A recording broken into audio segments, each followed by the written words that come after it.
હવે ભાજપે હવે એક આ નવી ટેકનિક ચાલુ કરી છે. ગમે એને 5,000 રૂપિયા આપી અને અમારી સભામાં મોકલે છે અને અમારી સભામાં આવી અને દિલ્હી અને પંજાબના પ્રશ્ન પૂછે છે. હવે એટલી બધી દીર્ઘદ્રષ્ટિ તો 5,000 રૂપિયાના કારણે એમનામાં હોઈ શકે. રાજકોટના ખાડા નથી દેખાતા, દિલ્હીમાં ખાડા છે, પંજાબમાં ખાડા છે, હરિયાણામાં ખાડા છે. રહેવું રાજકોટમાં ને બળતરા પંજાબની ક્યાં કરવી મારા વાલા? જ્યાં રહેવું ત્યાંની ચિંતા કરીએ.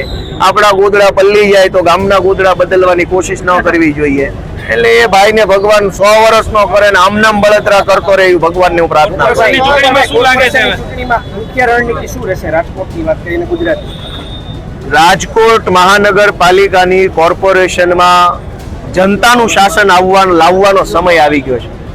અત્યાર સુધી નેતાઓનું, ગુંડાઓનું, માફિયાઓનું, કબજો કરવા વાળાનું, ટાઉન પ્લાનિંગની નામે જમીનું પચાવી પાડવા વાળાનું શાસન હતું.